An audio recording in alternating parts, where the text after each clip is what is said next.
வணக்கம், welcome to Kovai cookery. இது வரைக்கும் நம்ம சேனல் சப்ஸ்கிரைப் பண்ணலைன்னா பண்ணிக்கோங்க.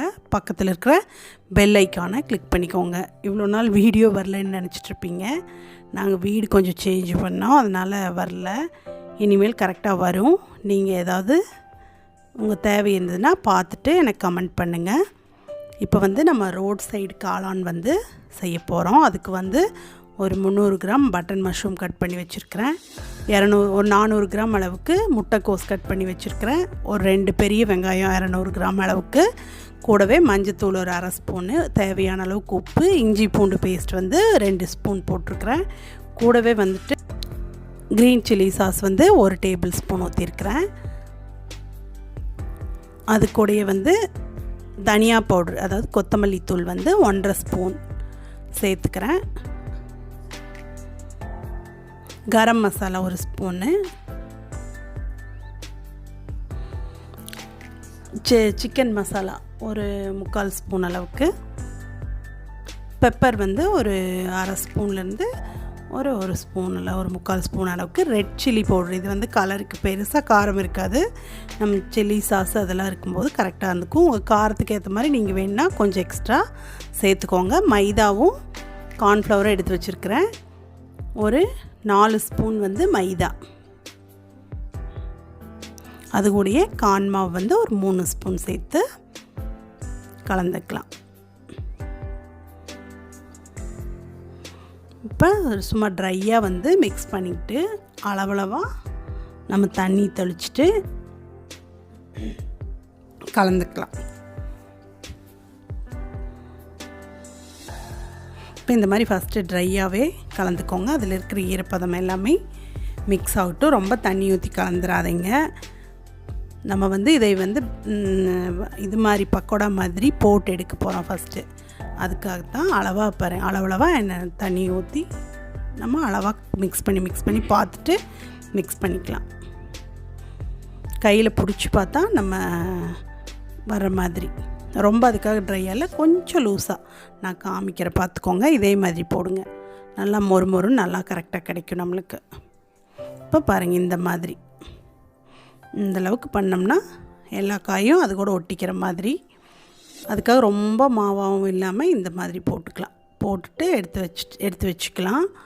இப்போது ஒரு 300 ml தண்ணி ஊற்றிட்டு அந்த மசாலா செய்யணும்ல, மிக்ஸ் பண்ணி கலக்கிறதுக்கு. அதுக்காக இந்த மசாலா, அது கூட 1 teaspoon ginger garlic paste, 1 spoon green chilli sauce, அப்புறம் 2 ஸ்பூன் அளவுக்கு ரெட் சில்லி சாஸு, ஒரு 3-4 ஸ்பூன் அளவுக்கு டொமேட்டோ சாஸு, தேவையான அளவுக்கு உப்பு போட்டு கலந்து விட்டுட்டு, மஞ்சத்தூள் கொஞ்சம் போட்டுக்கோங்க, ஒரு 1/4 ஸ்பூன் அளவுக்கு சேர்த்துக்கோங்க.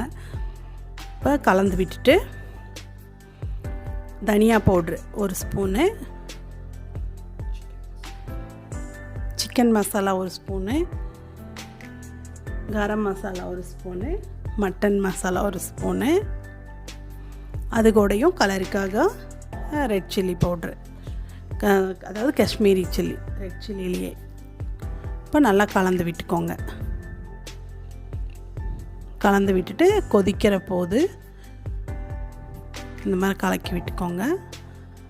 ஒரு கொதி வரும்போது ஒரு 3 ஸ்பூன் அளவுக்கு கார்ன் மாவு சேர்த்து கட்டி இல்லாமல் கலந்துக்கலாம். கொஞ்சம் கட்டி விழுகும். நல்லா இந்த மாதிரி அடித்து விட்டு கலந்துக்கலாம்.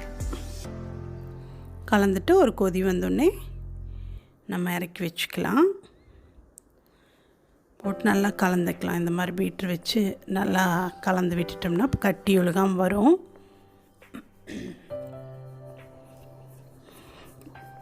கட்டி விழுகுது பாருங்கள்.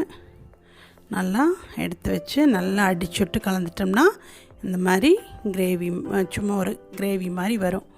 இப்போது அடுப்பில் எண்ணெய் வச்சுட்டேன். எண்ணெய் நல்லா காஞ்சதுக்கப்புறம் நம்ம கலந்து வச்சுருந்த இந்த காய்கறிகள் எல்லாம் இந்த மாதிரி போடலாம். லைட்டாக பொரிஞ்சு வரும், தப்பில்லை. தனித்தனியாக வரும். அதை அப்படியே எடுத்துக்கலாம். ஒன்றா சேர்ந்துக்கும். இந்த மாதிரி பக்கோடாக்கு போடுற மாதிரி ஷேப்பெல்லாம் தேவையில்லை. உருட்டி போட்டுக்கலாம். போட்டுட்டு இந்த மாதிரி திருப்பி விட்டுக்கோங்க. இந்த மாதிரி வரும். நல்லா கிறிஸ்பியாக வெந்த உடனேவே எடுத்து வச்சுக்கலாம். இதே மாதிரி எல்லாத்தையும் போட்டு பொரிச்சு எடுத்து வச்சுக்கலாம். ஒரு ஈவினிங் ஒரு 3 o'clock அப்படிங்கும்போது நீங்கள் செஞ்சு வச்சிட்டிங்கன்னா குழந்தைங்க ஸ்கூல்லேருந்து வரும்போது கொடுக்கறக்கு கரெக்டாக இருக்கும். இந்த அளவுக்கு எல்லாம் செஞ்சு வச்சுட்டு கடாய் வச்சு எண்ணெய் விட்டுட்டு எண்ணெய் காஞ்சோன்னியவே நம்ம செஞ்சு வச்சுருந்தோம்ல மசாலா அதில் ஒரு 3 கரண்டி எடுத்து ஊற்றிக்கிறேன். நம்ம இதில் ஒரு அளவாக 2 பேர் சாப்பிட்றதுக்காக செய்கிறேன். அதனால் 3 கரண்டி ஊற்றிருக்கிறேன். நம்ம செஞ்சு வச்சுருந்துருக்கிறேன் அந்த பக்கோடாவை எடுத்து நம்ம எந்த அளவுக்கு வேணுமோ அந்தளவுக்கு பொடிச்சு விட்டுட்டு சேர்த்துக்கலாம். இப்போ நம்ம செஞ்சு வச்சுருந்த பக்கோடாவை நான் சேர்த்துக்கிறேன். இது 2 பேர் 3 பேர் சாப்பிட்லாம்.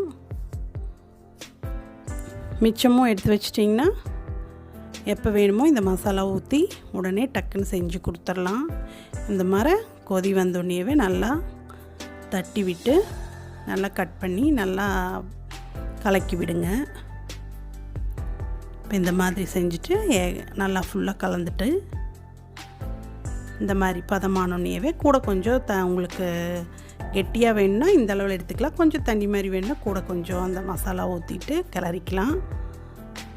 இந்த மாதிரி ரோட் சைடில் எப்படி பண்ணுறாங்களோ அதே மாதிரி வரும். நம்ம வீட்லேயே செஞ்சு கொடுத்துக்கலாம். நல்லா டேஸ்ட்டாகவும் ஆரோக்கியமாகவும் இருக்கும். பரிமாறும்போது இந்த மாதிரி சின்னதாக வெங்காயத்தை வெட்டி போட்டு கொத்தமல்லி தழை தூவி கொடுத்திங்கன்னா அதே மாதிரி நல்லா டேஸ்ட்டாக வரும். நீங்கள் செஞ்சு பார்த்துட்டு கமெண்ட் பண்ணுங்கள்.